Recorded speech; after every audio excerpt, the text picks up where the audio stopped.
Hello बच्चों, कैसे हो? देव क्लासेस में आपका फिर से स्वागत है। हाँ तो बच्चों, हम लोग कोऑर्डिनेट ज्योमेट्री में बेटा नेक्स्ट सेक्शन की बात करते हैं। आज हमने लास्ट लेक्चर में कुछ कोऑर्डिनेट पढ़ा था, तो बेहतर है कि हम उसको थोड़ा सा और आगे बढ़े। जितना सेक्शन है उसको ज़्यादा से ज़्यादा सीखे, तो बेहतर है कि बेटा हम यहाँ पर कुछ आगे बढ़ते हैं। आज कोऑर्डिनेट का आपको मैं नेक्स्ट देखो इसमें बताता हूँ। कोऑर्डिनेट में आता है बेटा आपका एरिया ऑफ ट्राइंगल। क्या आता है? Area of triangle. Area of triangle ABC। Clear है? अगर मेरे पास बेटा एरिया ऑफ ट्राइंगल ABC की बात करता है, इफ ए पॉइंट आपने जूम किया x1 y1, B point assume किया आपने x2 y2 और सी पॉइंट अज्यूम किया बेटा आपने x3 y3। क्लियर है?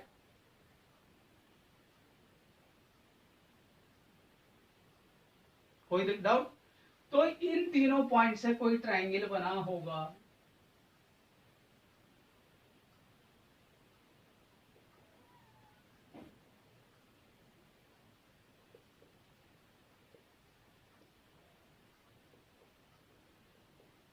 फिगर बनाना बेटा बहुत जरूरी है, फिगर से ज्यादा बेहतर होता है। देखिए एरिया ऑफ ट्राइंगल की बात करते हैं तो हमने ए बी पॉइंट ले लिया, ABC। क्लियर है? इससे एरिया ऑफ ट्राइंगल की बात करते हैं तो एरिया ऑफ ट्राइंगल डेल्टा, इसे कहते हैं बेटा हाफ ऑफ, पहला पॉइंट मैंने ए एज्यूम किया दिस वन, तो x1। क्या एज्यूम किया? x1। इसके बाद आप इसको क्या करें, यहां से अगर आप देखते हैं तो इसमें इसका y छोड़ दीजिए, इसका y लीजिए, इसका y लीजिए, तो आपको y2 माइनस के y3 प्लस के x2। अब इसका x यूज कीजिए, इसका y छोड़िए, इससे अगले वाले पर जाइए, y3 माइनस के y1, फिर x3 आप यूज करेंगे बेटा ये, तो इसके बाद इनका y छोड़ करके आपको y1 माइनस के y2 पर जाना पड़ेगा। देखिए बेटा मैंने यहाँ पर एक बात को ध्यान रखना है, x1 के साथ y1 नहीं आएगा, x2 के साथ y2 नहीं आएगा, x3 के साथ y3 नहीं आएगा, लेकिन यहाँ भी गलती होने के चांसेस होते हैं। उस गलती से बचना है आपको। पहले तीनों पॉइंट को अज्यूम कीजिए, एक सर्किल बनाइए, 1 2 3। बेटा क्लियर है? तो आप इस पे देखेंगे 1 के साथ 1 के नेक्स्ट क्या आएगा? 2 3। क्या आएगा? 2 3। 2 के साथ क्या आएगा? 3 1। 3 के साथ क्या आएगा बेटा? 1 2। तो आप इस साइक्लिक कॉम्बिनेशन को अगर याद कर ले, 1 2 3 1 2 3 2 3 1। क्लियर है? थर्ड के साथ क्या आएगा? 3 के साथ 1 3 1 2। क्लियर है? तो आप इस साइक्लिक कॉम्बिनेशन को अगर याद कर लेंगे तो आपका फॉर्मूला गलत नहीं होगा। बात आगे समझे? इसे कहते हैं बेटा एरिया ऑफ ट्रायंगल। क्या कहते हैं इसको? Area of triangle. जब आपको तीनों कोऑर्डिनेट गिवन है, जब तीनों कोऑर्डिनेट आपको गिवन है तो आप इसका एरिया ऑफ ट्रायंगल फाइंड कर सकते हैं। बात समझ में आ गई बेटा? लेकिन इसको आगे चल के x1 x2 x3 y1 y2 y3 1 1 1 करके फाइंड किया जाता है। देखिए बेटा ये एरिया ऑफ ट्रायंगल का फॉर्मूला होता है। क्या होता है? इसे हम डिटर्मिनेंट कहते हैं, 11 12 में जाकर के इसे यूज करते हैं। ये एरिया ऑफ ट्रायंगल, ये जो फॉर्म निकल के आई बेटा ये इसी से निकल के आई, तो हम इसे क्या कहते हैं? हाफ ऑफ x1 के साथ इसका रो और कॉलम छोड़ दीजिए, तो बेटा ये वाला पार्ट आएगा मेरे पास y2 माइनस के y3 प्लस x2। यहां पर क्या लूंगा मैं? x2 में यहां हम लगाते तो माइनस में है, क्या लगाते हैं? माइनस में लगाते हैं, लेकिन इस माइनस को आप इस रो को छोड़ दीजिए, कॉलम को छोड़ दीजिए, तो बेटा ये क्या हो जाएगा? y1 माइनस के y3। इसका माइनस कॉमन लीजिए, यहां पर पहुंच जाएगा, प्लस x3 का रो और कॉलम आप दबा लीजिए, तो आपको मिला क्या? This one. तो y1 माइनस के y2। क्लियर है बेटा? इस नेगेटिव को यहां चेंज करना है बस। पहला x1 है, रो और कॉलम आप दबा लीजिए, ये बचेगा आपको। Cross multiplication this into this minus this into this कहलाता है। x2 के साथ जब जाएंगे तो पहला प्लस फिर माइनस फिर प्लस, इस कंडीशन को याद रखना होता है। जब हम इसको 11th 12th में जाके पढ़ते फॉर्मूला यही निकल के आता है, ये कहलाता है एरिया ऑफ ट्रायंगल। क्या कहलाता है बेटा? ये एरिया ऑफ ट्रायंगल। अगर तीनों पॉइंट आपको गिवन है इसे एरिया ऑफ ट्रायंगल कहते हैं। बात समझ में आ गई बेटा? इसलिए एरिया ऑफ ट्रायंगल का आपको कोऑर्डिनेट में ये पार्ट आपको मिलता है। क्लियर है? तो ये बात समझ में आ गई होगी आपको। इसके ऊपर एग्जाम्पल हो सकता है, जैसे हम इफ ए पॉइंट अज्यूम कर लेते हैं 1,2, बी पॉइंट अज्यूम कर लेते हैं 3,4। क्लियर है बेटा? और सी पॉइंट अज्यूम कर लेते हैं हम। कोई डाउट? तो एरिया ऑफ ट्रायंगल फाइंड कर सकते हैं। तो यहां से क्या हुआ, मेरे पास ये तीनों पॉइंट आपके पास है। अगर आप इनका एरिया फाइंड करते तो बेटा आप इसको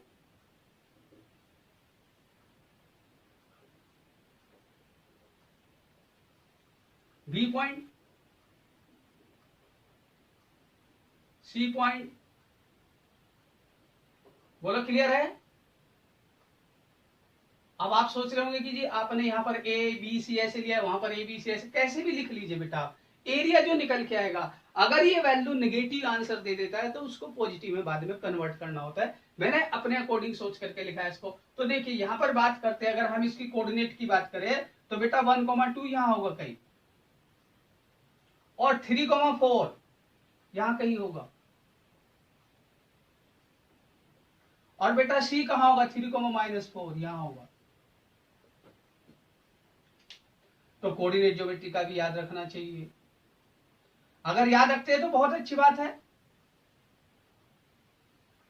क्योंकि कोऑर्डिनेट आपने पढ़ी है। तो बेटा ये ट्रायंगल बन गया। और आप इसको ऐसे लेंगे, अगर आप इन पॉइंट को ऐसे जूम करेंगे 1 2 3, तो बेटा एरिया पॉजिटिव आएगा। कैसा आएगा?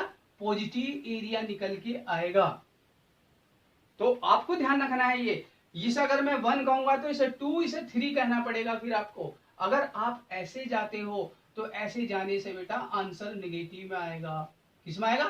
नेगेटिव में। याद रखना ये कोऑर्डिनेट का एक स्पेशल रूल है।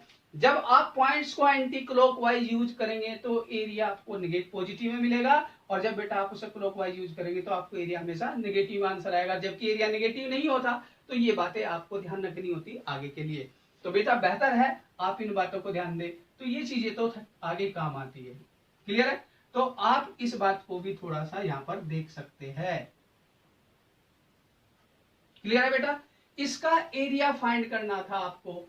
एरिया क्या लिखेंगे हम बेटा? Delta half of x1 y2 minus के y3 प्लस के x2 y3 माइनस के y1 प्लस के x3 y1 माइनस के y2।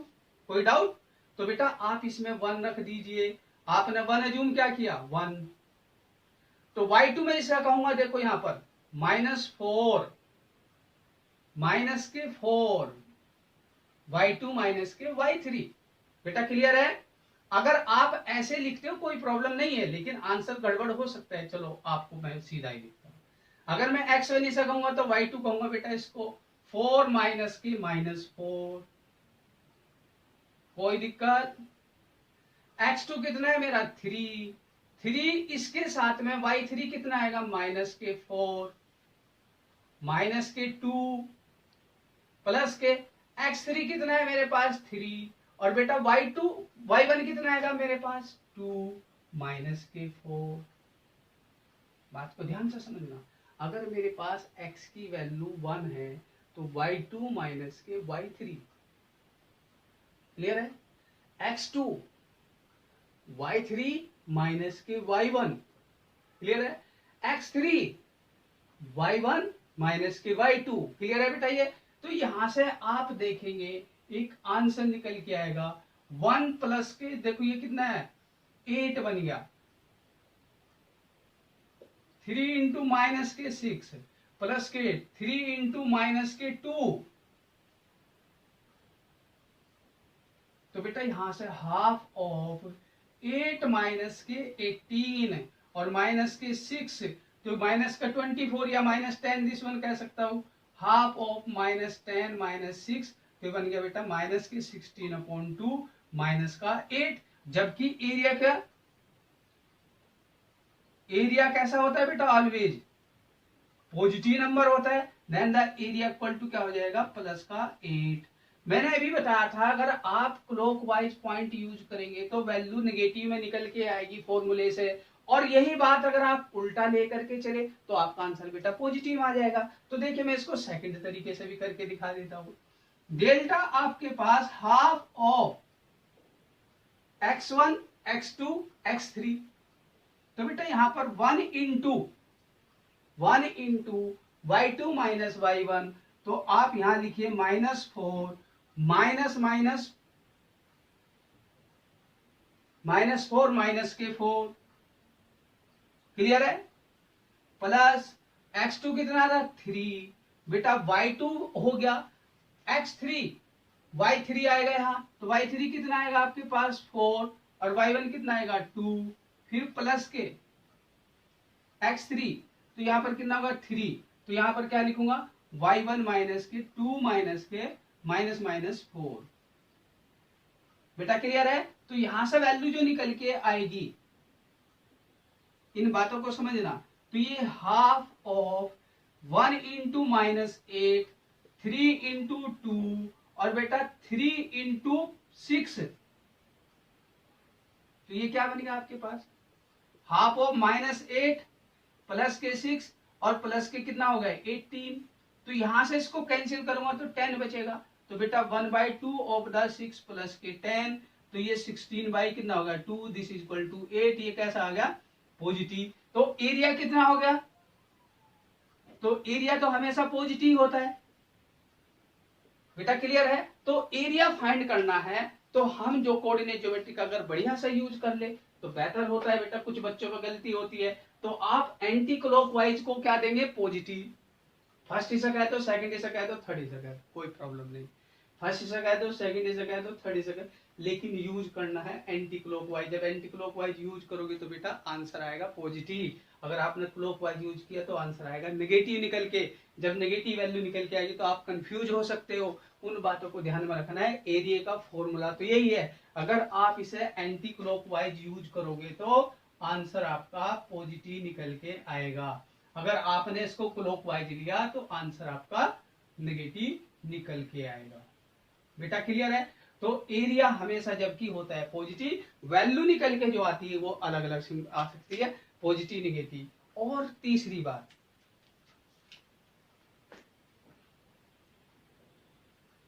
Condition of collinear points, अगर बेटा तीनों पॉइंट्स कोलिनियर हो गए तो एरिया क्या आएगा 0, तो एरिया क्या हो जाएगा 0, then area of ABC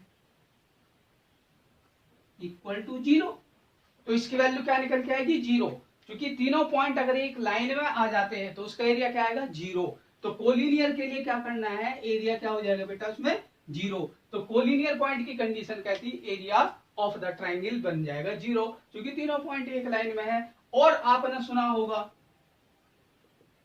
A B plus B C equal to A C, ये भी इसी की कंडीशन है, condition of collinear points, condition of collinear, इन दोनों के बीच की डिस्टेंस का sum equal to first plus last का सम। तो बेटा ये क्या होता है, distance between the two point, जो दो छोटी वाली डिस्टेंस आएगी उन दोनों का सम बड़े वाले के इक्वल आना चाहिए, तो ये कंडीशन ऑफ कोलिनियर पॉइंट कहलाते हैं। क्या कहलाते हैं बेटा, ये कंडीशन ऑफ कोलिनियर पॉइंट। तो एरिया ऑफ ट्राइंगल आपने किस तरह से करना है उसको ध्यान रखना है, कंडीशन ऑफ कोलिनियर पॉइंट इसको ध्यान रखना है। तो बेटा ये बातें थोड़ी सी आपको याद करनी थी, इनको आप नोट कर लीजिए, फिर मैं इसके बाद आपके इसके ऊपर क्वेश्चन करा दूंगा। देखिए बच्चों, हाँ तो बेटा देखिए नेक्स्ट एग्जाम्पल की बात करता हूँ। Find the area of the triangle ABC, A point assume किया -3/2, 3, बी पॉइंट 6, -2, सी पॉइंट -3, 4 है। तो आपको एरिया ऑफ ट्राइंगल फाइंड करना है, और आप ज्योमेट्री का चलो यूज नहीं करना चाहते तो आप डायरेक्ट भी यूज कर सकते हैं। तो बेटा यहां से एरिया जो निकल के आएगा, डेल्टा की वैल्यू हाफ ऑफ x1 क्या है मेरे पास दिस वन, तो -3/2, ये y1 है, ये y2 होगा, तो -2, प्लस x1, तो ये x2 है 6, अब मेरे को क्या लेना है x2 के साथ y3 माइनस के y1, तो y3 कितना है मेरे पास 4 माइनस के 3। क्लियर है बेटा। और इसी तरह से x3 यूज करना है, तो -3 इंटू y1 माइनस के y2, 3 माइनस ऑफ -2। बेटा क्लियर है। तो आप इसको ध्यान दें यहाँ पर, तो ये बन गया क्या मेरे पास एरिया ऑफ ट्रायंगल का formula x1 y2 y3, x2 y3 y1, यहाँ पर x3 है तो यहाँ क्या होगा बेटा y1 माइनस के y2। क्लियर है। आपका फॉर्मूला है, याद रखना है। देखिए इसको अगर आप इसे कैलकुलेट करते हैं तो 1/2 ऑफ द -3/2 इंटू माइनस का 6 प्लस के 6 इंटू 1 और बेटा -3 इंटू 5 कितना बन गया ये 5।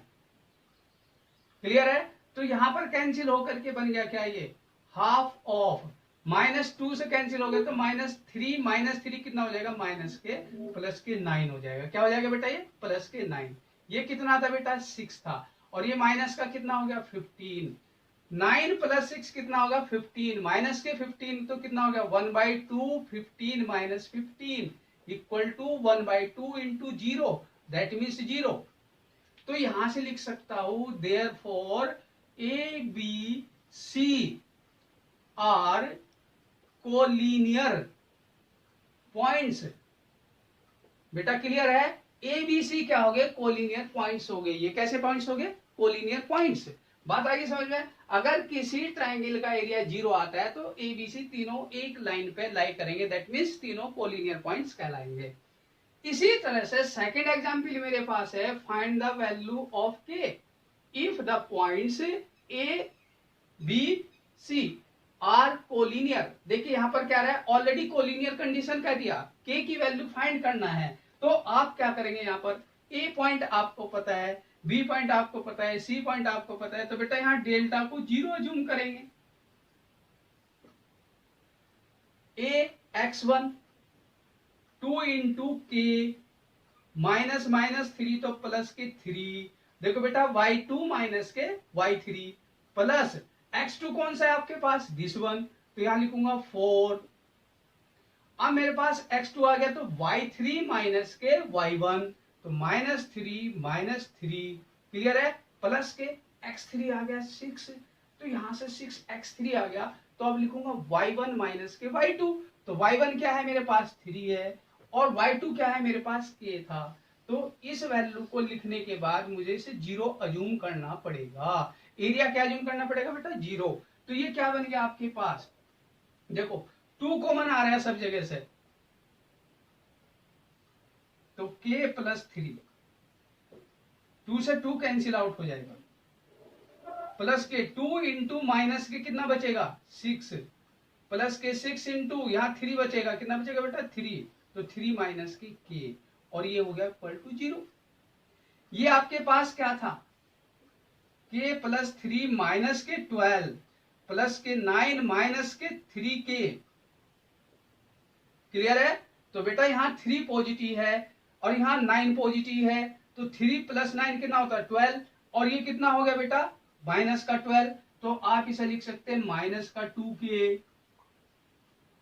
-12 प्लस 12 इक्वल टू क्या होगा ये 0 तो -2k इक्वल टू क्या बचा 0 तो k की वैल्यू क्या आ गई बेटा 0। देयरफॉर जो b पॉइंट होगा आपका वो 4,0 कहलाएगा 4,0। तब ये ए बी सी तीनों एक ही लाइन पे लाई करेंगे। बेटा क्लियर है कि नहीं। तो इसलिए आपको ध्यान रखना है ए बी सी फाइंड किया है उससे k की वैल्यू निकल के आए कि यहाँ मेरा 0 और k की वैल्यू 0 आ गई तभी ये कोलिनियर पॉइंट होगा। अगर k की वैल्यू आप 0 के अलावा कुछ को लेके देखेंगे तो बेटा इसका एरिया 0 नहीं आएगा। तो आपको ध्यान रखना है condition of collinear points area of triangle. तो बेटा मैं समझता हूँ ये आपको समझ में आ गया होगा। तो इस वीडियो को ध्यान से देखना पढ़ना इस लेक्चर को अगर आप बुक में देखेंगे तो सारे क्वेश्चन आपके इजीली हो जाएंगे। तो बेहतर है कि हम इसको थोड़ा सा टाइम टू टाइम वर्क करते रहे। बेटा एक्सरसाइज कंप्लीट करना अजीब अगर कोई प्रॉब्लम आती है तो उसके लिए आप मेरे को क्वेश्चन भेज सकते हैं मैं उसका सोल्यूशन आपको बता सकता हूँ। बेटा क्लियर है। तो आप इस वीडियो को अच्छी तरह से ध्यान से पढ़िए और पढ़ने के बाद इसको बेटा आप फॉलो कीजिए, आपको सारा कोऑर्डिनेशन समझ में आएगा। क्लियर है? तो ये चैप्टर आपका 9th 10th की बात ही नहीं बेटा, आगे चल के 11th 12th में भी इनकी जरूरत पड़ेगी। तो आप इनको बेसिक को थोड़ा सा बेहतर कीजिए और इसी के साथ मेरे चैनल को सब्सक्राइब कीजिए, लाइक कीजिए, कमेंट्स कीजिए और बेटा उसे शेयर कीजिए एक दूसरे के साथ। ये लॉकडाउन का टाइम है जिसमें आप इसका ज्यादा से ज्यादा फायदा उठा सकते हैं। ऑनलाइन क्लासेस का ये सबसे बड़ा एडवांटेज है कि आप घर बैठे अपनी पढ़ाई को बहुत अच्छा कर सकते हो।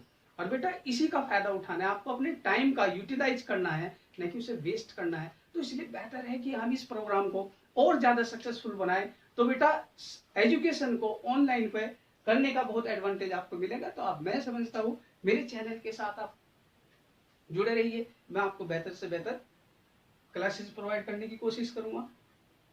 तो ठीक है बेटा, थैंक यू वेरी मच।